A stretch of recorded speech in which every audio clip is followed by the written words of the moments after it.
Baik, bismillahirrahmanirrahim. Assalamualaikum warahmatullahi wabarakatuh. Alhamdulillahirabbil alamin. Asyhadu alla ilaha illallah wa asyhadu anna Muhammadan abduhu wa rasuluhu la nabiyya ba'da. Alhamdulillahilladzi ja'alana syuban ila li'arufu bil ihsan. Asyhadu alla ilaha illallah wa la syarika lahul khalqul insan wa ba'du. Mohon izin, mohon maaf, ini ada beberapa teks masuk ya. Menyampaikan kalau suara saya terlalu kecil, apakah betul begitu? Ya Ustadz. Oh, iya.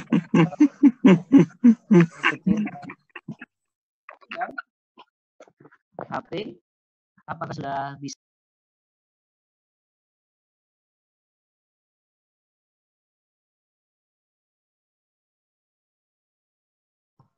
Punten Ustadz, termute.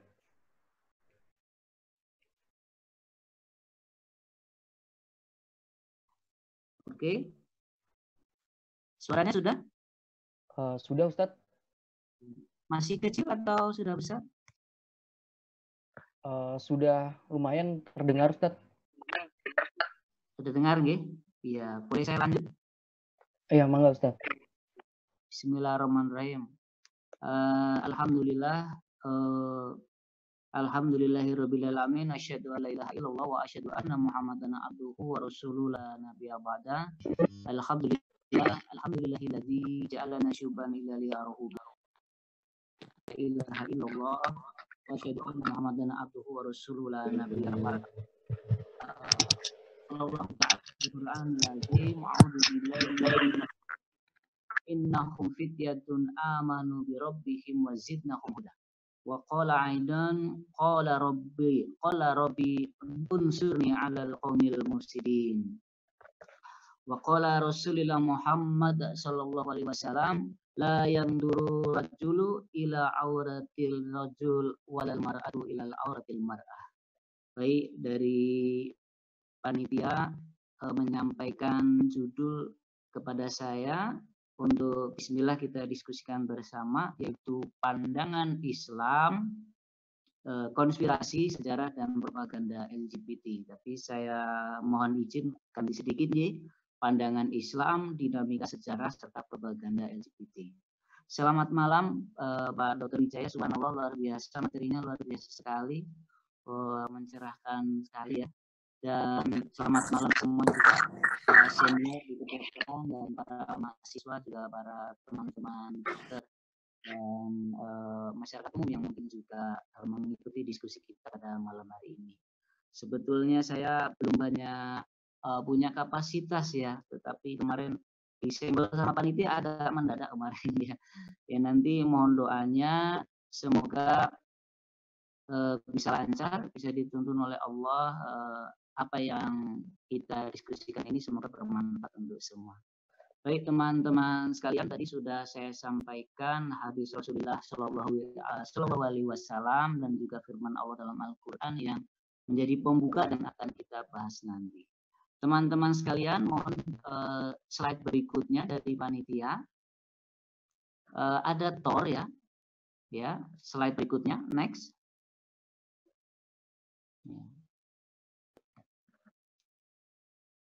Halo, panitia.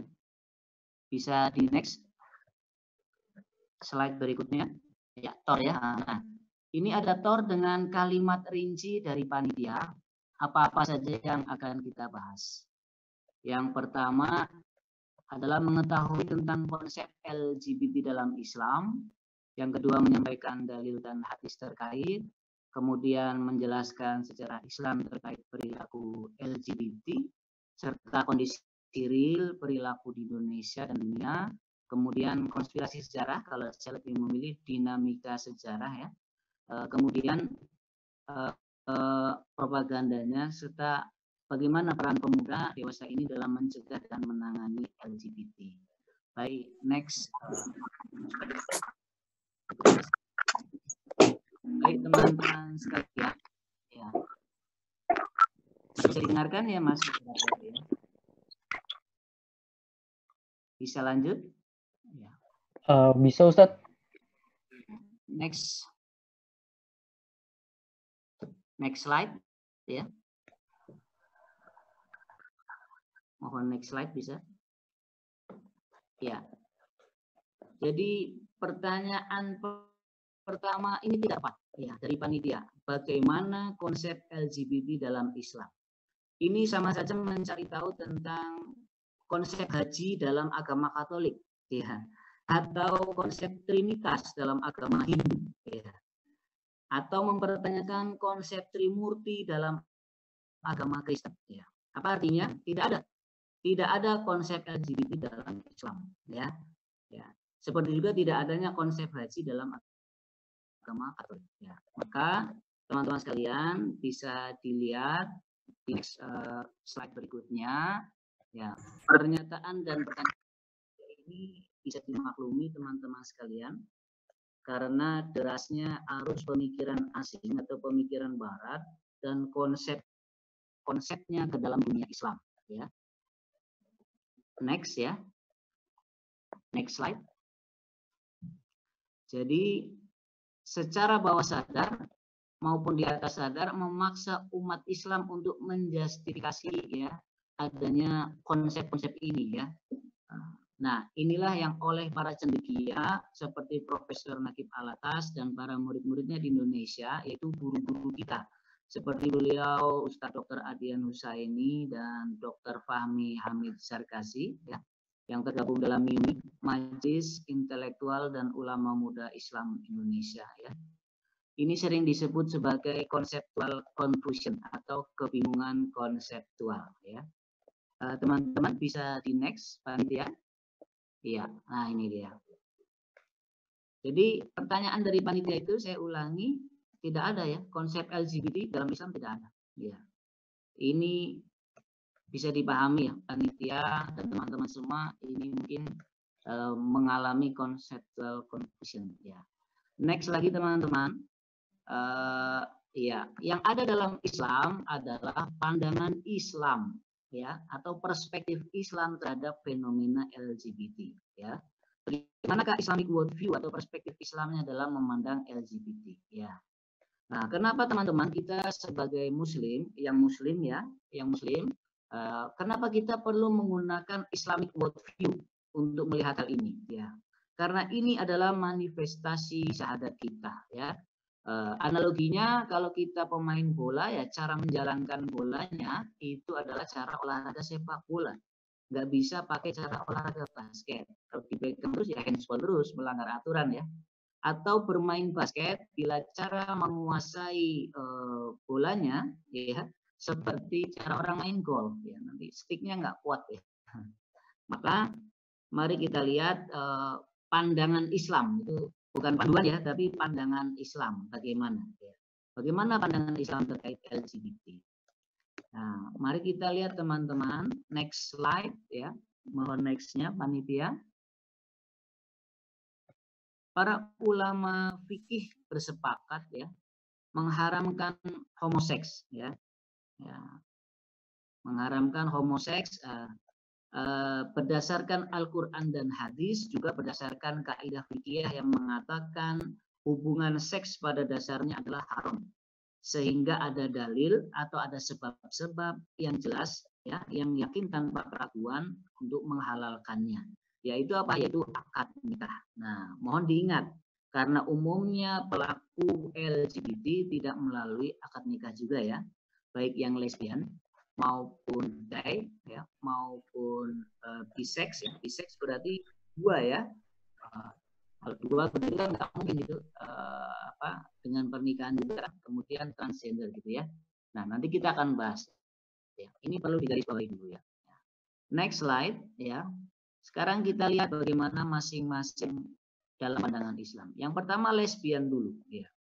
Lesbian di dalam Islam disebut di dalam kajian para ulama disebut sebagai al-sihaq ya, yang berarti perempuan yang melakukan hubungan seksual dengan sesama perempuan. Ada yang menyamakannya dengan female homoseks ya. Ini birahi ya. Kemudian merasakan kelezatan dalam berhubungan sama jenis di wanita itu ya. Kemudian berikutnya hukum sihab atau lesbian ya disampaikan oleh Ahmad Abdul Muhammad Al-Khidir bin Salim Al-Limbori Al-Mulki adalah haram berdasarkan dalil hadis Abu Sa'id Al-Khudri ya.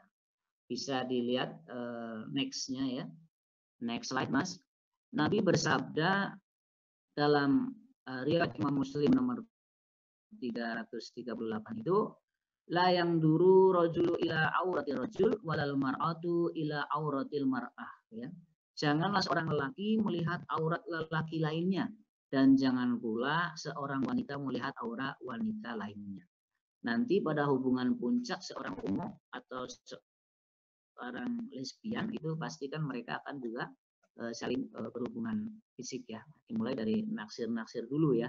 Setelah itu kemudian ada peningkatan usaha-usaha peningkatan kepuasan.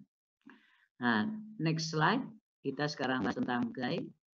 Gay di dalam pandangan Al-Quran, di dalam pandangan Islam, dalam kajian-kajian fikih para ulama, gay itu disebut al-liwat ya, yang berarti yaitu orang yang melakukan perbuatan seperti perbuatan kaum Nabi Lut, yang perilakunya disebut al-luti ya, yang berarti laki-laki yang melakukan hubungan seksual dengan laki-laki ya.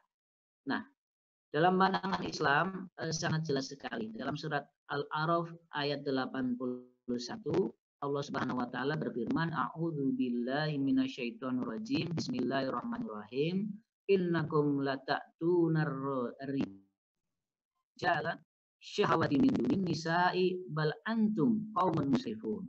Sesungguhnya kalian mendatangi lelaki untuk melepaskan hawa nafsu kalian kepada mereka. Kok malah bukan kepada wanita? Nah, malahan inilah kalian, ini adalah kalian kaum yang melampaui batas. Disebut sebagai musyrifin ya, seorang homoseksual ya. Melalui batas dalam hal ini menurut Al-Bukhari adalah melampaui batasan yang halal beralih kepada yang haram. Next slide ya. Pada slide selanjutnya ya. Nah, ini teman-teman sekalian, mohon di next slide-nya ya. Ya, ini tadi ya.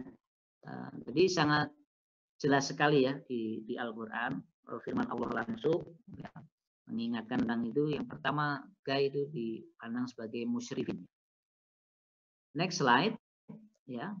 Yang berikutnya ya, Allah juga berfirman dalam surat Al-Ankabut, Nabi Lut menceritakan tentang doa Nabi Lut yang nanti akan kemudian dikabulkan oleh Allah.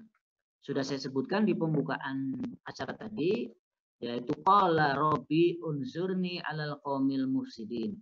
Ya Allah ya Tuhanku, tolonglah aku ya atas kaum yang berbuat kerusakan ya. Maka orang-orang homoseksual ya itu juga disebut mufsidin. Tadi musrifin, sekarang ini mufsidin, berbuat kerusakan ya. Dan di dalam surat yang lainnya, di surat Al-Ankabut masih di ayat yang lainnya, yaitu pada ayat 31 ya, itu disebut sebagai zolimin ya, orang-orang yang zolim. Dan kemudian next sudah ada pula disebut oleh Allah sebagai kriminal atau mujrimin ya, dalam surat Al-A'raf 80 ya. Wa amtarna alaihim madara fandur kaifa kana akibatul mujrimin ya. Maka perilaku ini di dalam pandangan Al-Quran disebut juga sebagai perilaku kriminal bahkan ya, atau disebut penjahat seksual lah, ibaratnya begitu ya. Karena menyalurkan hasrat mereka di tempat yang terlarang ya. Mungkin para dokter sudah tahu. Inilah gay dalam pandangan Islam disebut sebagai mujrimin atau kriminal, kemudian zolimin, orang yang zolim, kemudian musyrifin, yaitu orang yang berperilaku melampaui batas. Kemudian sekarang biseksual. Next, biseksual ya kita sudah sama-sama tahu adalah individu yang menikmati hubungan emosional dan seksual dengan orang dari kedua jenis, baik kelaminnya maupun pria maupun wanita. Hukumnya jelas haram karena biseksual pasti mereka tidak melalui akad nikah. Kalaupun ada akad nikah, misalnya seorang sudah menikah, tetapi hubungannya yang satunya pasti tidak. Tidak mungkin izin ke istrinya, misalnya saya juga melakukan hubungan dengan lelaki lain gitu, tidak melalui akad nikah gitu. Dengan dua orientasi mana mungkin ada ya akad nikah dengan dua orientasi seksual itu. Tidak ada hukumnya dan aturannya. Nah, sementara untuk transgender teman-teman ya nanti mungkin bisa disampaikan oleh Pak Dokter kalau saya keliru ya. Ada yang lebih ahli di sini tentang transgender, tapi dalam sejauh yang saya capai, transgender ini kan merubah jenis kelamin. Ya. Hukumnya adalah haram. Ya. Kemudian Dr. Kiai Haji Ahsin Sakho Muhammad, pakar Al-Quran dan Hadis, ya bisa diperbolehkan atau mubah bila seseorang tersebut memiliki kelainan medis. Jadi Allah menciptakan setiap ciptaannya serba sempurna. Tetapi ada juga kejadian yang menyebabkan seseorang tidak sempurna seperti bibir sumbing atau juga misalnya ada kelamin ganda. Nah, itu butuh operasi. Nah, teman-teman sekalian, minta tolong di next ya. Dalam konteks mengubah jenis kelamin karena faktor medis, umumnya yang biasa terjadi adalah adanya kelamin ganda pada seseorang, atau dalam kajian fikih disebut khunsa muskil, samar atau tidak jelas ya, atau tidak dapat ditentukan jenis kelaminnya. Nah, kondisi yang demikian diperbolehkan untuk dioperasi ya dengan memilih jenis kelamin yang dominan pada orang yang bersangkutan, tentu berdasarkan pemeriksaan ahli medis. Nah, teman-teman semua, penentuan jenis kelamin ini lelaki maupun perempuan penting untuk menentukan hak-hak lainnya seperti hak waris dan perwalian. Jadi syariat kita masih sangat mengakomodir ya ketika ada memang yang sesuatu yang di luar kendali manusia begitu ya. Nah, maka teman-teman bisa dilihat di next slide ya. Bahwa menurut Kiai Haji Ahsin tadi yang pakar hadis dan Quran menyampaikan ya sebelum dioperasi pun orang yang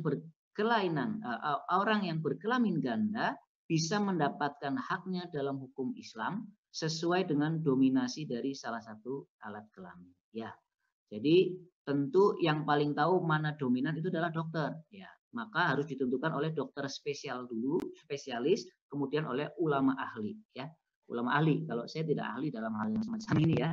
Kalau bapak-bapak senior dokter di sini mungkin ada yang ahli ya, nanti bisa menambahkan. Baik, next teman-teman. Nah, sekarang bagaimana ya dinamika respon terhadap LGBT di Indonesia dan dinamika para kaum LGBT sendiri ya. Ya, teman-teman sekalian, beberapa hal ada di slide ya. Slide yang pertama dulu Mas ya. Itu ya. Jadi pada Juni 2017 belum ada di slide yang disiapkan itu. Juni 2017 itu para kaum LGBT mendapat undangan dari Pak Dede Utomo, itu dosen Universitas Airlangga kalau tidak salah, ya. Senior ya. Founder Gaya Nusantara, Gaya Nusantara itu ya.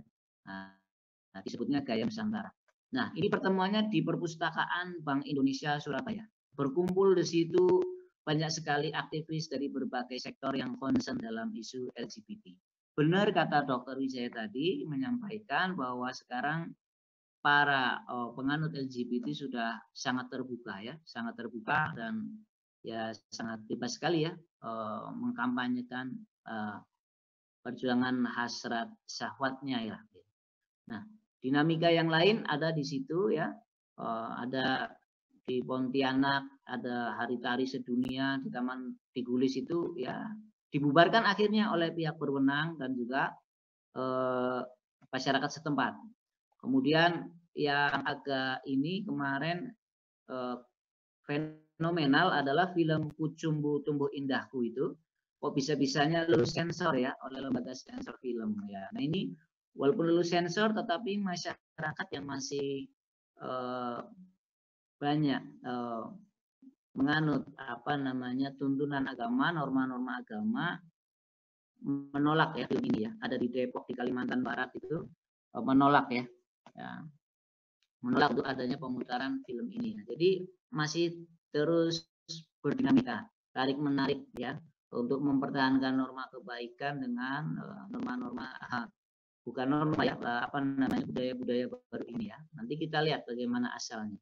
Nah, kemudian ada pasangan lesbian ditangkap karena pose tidak wajar di sosial media. Yang paling dekat kemarin Maret 2019 ya, itu Rektor Universitas Sumatera Utara, Profesor Rundung Sitepu, pernah memberhentikan semua pengurus penerbitan majalah Suara USU ya. Karena Suara USU menerbitkan cerpen tentang lesbian ya. Dan mereka juga sempat diancam akan dituntut berdasarkan Undang-Undang ITE ya. Nah, teman-teman, inilah beberapa ya, sekelumit sedikit tentang sejarah tentang dinamika LGBT di Indonesia ya. Jadi ada tarik menarik masyarakat. Mereka para penganut LGBT terus mendesak masyarakat agar menerima ya. Nah, kemudian kita sendiri sudah ada payung hukum dan payung akidahnya berusaha menolak untuk itu. Nah, mari kita lihat sejarah LGBT di dunia sekarang. Dari sumber wahyu Allah disampaikan bahwa LGBT sudah ada sejak abad keempat Masehi, yaitu pada masa Nabi Lut ya. Di dalam surat Al-A'raf 80 disampaikan bahwa ya dan kami telah mengutus Nabi Lut kepada kaumnya, ingatlah tatkala dia berkata kepada mereka, mengapa kalian mengerjakan perbuatan yang sangat hina itu? Kemudian kalimat terakhirnya dalam firman Allah itu, yang belum pernah dilakukan oleh seorang pun di dunia ini sebelum kalian. Jadi di kaum Nabi Lut inilah adalah peristiwa sejarah pertama tentang homoseksual, sodomi dan sebagainya ya. Nah, yakin atau tidak teman-teman tentang ini ya? Ya, kalau yang beragama Islam harus meyakini karena ini bagian dari rukun iman kita ya. Bahwa sumber sejarah itu salah satunya adalah wahyu Allah. Ya, wahyu ilahi. Al-Quran itu adalah sumber sejarah. Ya. Sumber sejarah itu kalau orang Barat hanya hard fact ya. Ada bangunan, ada candi, ada prasasti, begitu enggak. Kalau orang Islam sumber sejarahnya itu juga ada wahyu dan hadis ya. Dan sekarang banyak sekali ilmu pengetahuan yang mengkonfirmasi kebenaran Al-Quran ya. Di dunia kedokteran misalnya yang pernah saya dengar adalah tentang menyusui ya, masa menyusui 2 tahun, nah, itu yang ideal gitu kan. Itu sudah ada dalam Al-Quran. Dan dunia kedokteran baru mentahsisnya mensosialisasikannya di akhir-akhir ini ya, di abad ini. Baik teman-teman sekalian ya. Makam Lut ada di Palestina ya. Nah, di daerah Bani Naim Palestina itulah sejak sebelum Islam ya, disebutkan abad keempat bahwa ada yang namanya Nabi Lut ya dan kaumnya ya di sana. Jadi abad 4 Masehi. Nah, nama Lut sendiri disebutkan 27 kali dalam Al-Qur'an, teman-teman bisa dilihat slide-nya ya. Juga di dalam kitab suci yang lain ya. Silakan next ya. Artinya tentang cerita perbuatan kaum Nabi Lut ini juga disampaikan di kitab-kitab yang lain. Di Al-Quran sendiri sering ya disebutkan ya, itu sebanyak 27 kali ya. Nah, next slide teman-teman. Nah, sekarang yang menjadi pertanyaan seperti juga sudah disinggung oleh Dr. Wijaya tadi adalah LGBT di era ini. Mengapa saat ini kemudian menjadi demikian marak ya, dan seakan memiliki full power gerakan untuk memaksakan keberadaannya di tengah masyarakat ya. Nah, karena LGBT ini adalah tuntutan tentang equality ya, tentang persamaan atau kesetaraan. Next slide ya. Dan equality ini ya, adalah tuntutan dari paham posmo atau postmodernisme ya. Jargonnya itu saya terdengar persamaan adalah keadilan ya. Menurut para penganutnya ya, kerja untuk menyetarakan adalah kebaikan ya. Dan membela dan membeda-bedakan adalah itu kejahatan ya. Jadi harus sama ya. Saya pengen begini harus sama hak saya. Saya mau senang sesama jenis ya harus boleh. Saya mau senang dua jenis ya boleh dong. Sama saja lah yang penting. Jangan dibeda-bedakan. Pengennya begitu ya. Ini ciri dari dunia posmo. Teori untuk Eh, menyamanya Ustaz, punten Ustaz, ada. waktunya tinggal 2 menit lagi Ustaz. Oke, iya. Emang panjang sekali ya materinya ya. Baik, teman-teman sekalian, ya ini doktrin penting dari postmodern. Faktanya dari langsung saja ke sini saja. Kemana ya? Sekilas tentang postmodernisme. Coba minta tolong slide dibuka Mas, sekilas tentang postmodernisme. Iya, tor dari panitia lumayan panjang jadi ya. Sekilas tentang postmodernisme. Ya, lagi, satunya lagi. Ya, stop di situ. Ya. Jadi teman-teman ini tentang postmodernisme ya. Konsep postmodernisme ini lebih menekankan pada emosi daripada rasio, media daripada isi. Ini jawaban dari singgungan yang disampaikan oleh Dr. Wijaya tadi. Tanda daripada makna. Jadi media ini ya. Ya. Dan teman-teman sekalian, dalam bahasa Dr. Fahmi Hamid Zarkasi ini, posmo ini adalah isme yang terima bongkar, tidak terima pasar. Ya, karena ini estetika daripada etika lebih digunakan oleh mereka. Nah, karakteristiknya postmodernisme seperti itu. Coba dilihat sebentar. Ya. Penekanan gaya daripada substansi, kemudian memudarnya norma gitu ya. Semakin kuatnya realitas, hiperrealitas media ya, dikuasai oleh dua hal, kekuatan politik dan kekuatan ekonomi. Dana dari internasional itu sangat tinggi sekali untuk membiayai media, untuk membiayai lembaga-lembaga LSM untuk mengkampanyekan ini. Bahkan yang terakhir ada yang namanya Yogyakarta Principle. Jadi fondasi terbaru adalah pertemuan di Yogyakarta untuk melegalkan dan mendorong semua bangsa untuk mengakui tentang LGBT ini. Nah, begitu teman-teman, maka langsung saja ya, karena waktunya ternyata sangat pendek ya. Ya.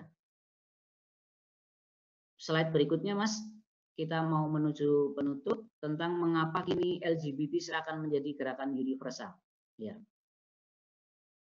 Lanjut ya. Nah, stop ya. Nah, kenapa sekarang menjadi universal ya? Sebetulnya ini datang semua dari Amerika ya. Francis Fukuyama ya. Oh, slide sebelumnya minta tolong, slide sebelumnya. Ya. Slide sebelumnya lagi, sebelumnya lagi. Nah, ini dia ya.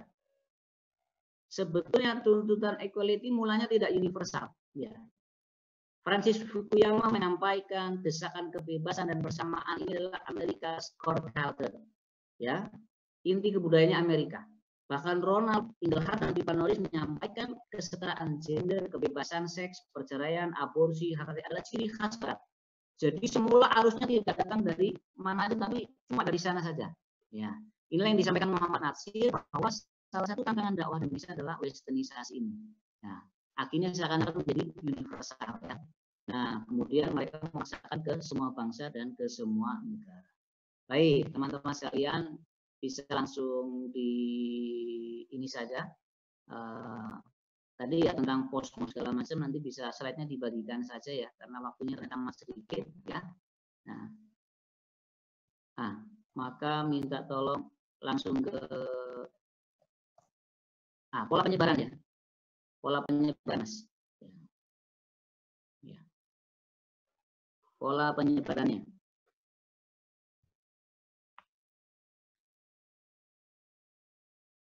Ya, ini dia pola penyebaran, betul ya.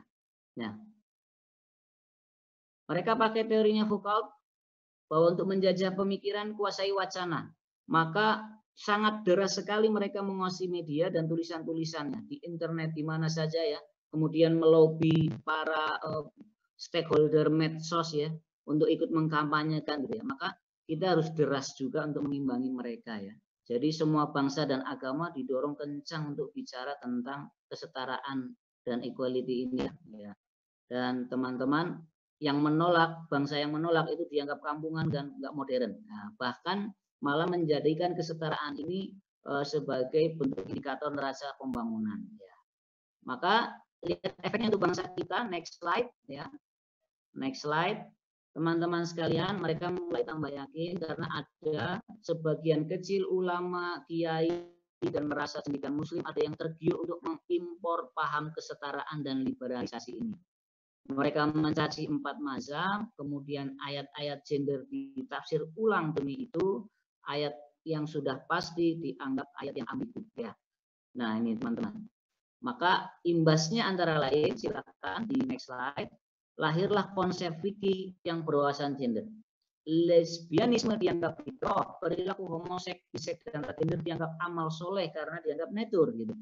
Kemudian dalam bahasa dokter Fahmi Sarkasi, bagaikan masjid dihiasi pohon Natal ini. Jadi seakan-akan Islami, ya, menggunakan ayat Quran dan hadis, tetapi sebetulnya sudah keluar dari kerangka Islam. Ya. Maka solusinya untuk generasi muda, silakan teman-teman bisa di next slide, Mas Moderator. Solusinya untuk para generasi muda, budayakanlah tradisi ilmu, ya, perdalam referensi dan pisahkan pemikiran Islam. Ya. Akrablah dengan ulama dan cendekia Muslim. Ini 2 jalur penopang pemikiran Islam, yaitu jalur teologis doktrinal dan empiris rasional. Sering-seringlah ada kajian ilmiah yang semacam ini.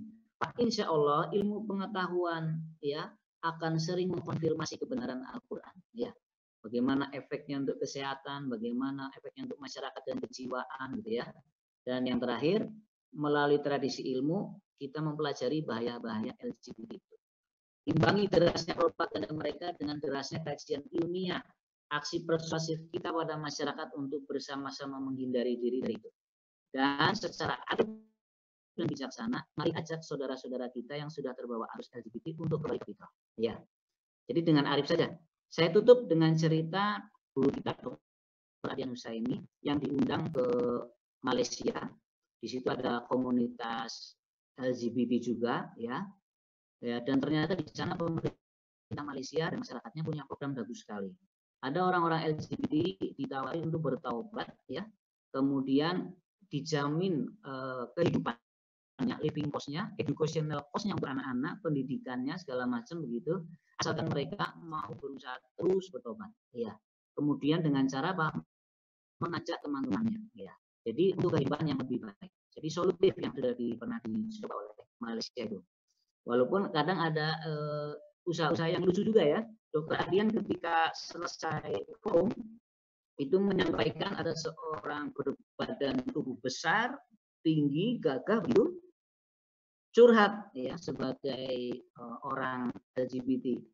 Ustadz, alhamdulillah saya sudah mulai menjauhi teman-teman saya yang LGBT. Badannya gede ya. Sekarang saya sudah mulai sholat Ustadz. Ya. Kemudian saya kalau sholat sekarang di soft terdepan Ustadz. Iya. Tapi ya Allah Ustadz, apa yang harus saya lakukan? Mendengar imam dengan suara yang sangat merdu. Imam masjidnya itu ganteng, rapi. Ya Allah, saya jadi naksir sama imamnya ya Ustadz. Nah ini ternyata perlu usaha ikhtiar ya. Dan Ustadz tadi juga tersenyum saja. Ya teruslah berusaha. Ya. Walaupun itu yang terjadi, teruslah berusaha. Bagaimana caranya gitu? Bagaimana caranya supaya pelan-pelan gitu ya. Nah, buat mereka-mereka yang berniat, Pak Insya Allah dengan kajian-kajian keilmuan juga bisa sembuh Pak Insya Allah. Seperti Dr. Wijaya yang menyampaikan tadi ya, beberapa hal itu nanti kalau semuanya dengan ilmu Pak Insya Allah bisa menjadi solusi bersama. Begitu saja, mohon maaf kurang lebihnya mohon maaf saya hanya sebatas ini saja bisa menyampaikan. Semoga bermanfaat. Nanti agak lebih detailnya tentang sejarah dan urutannya ada di slide ya.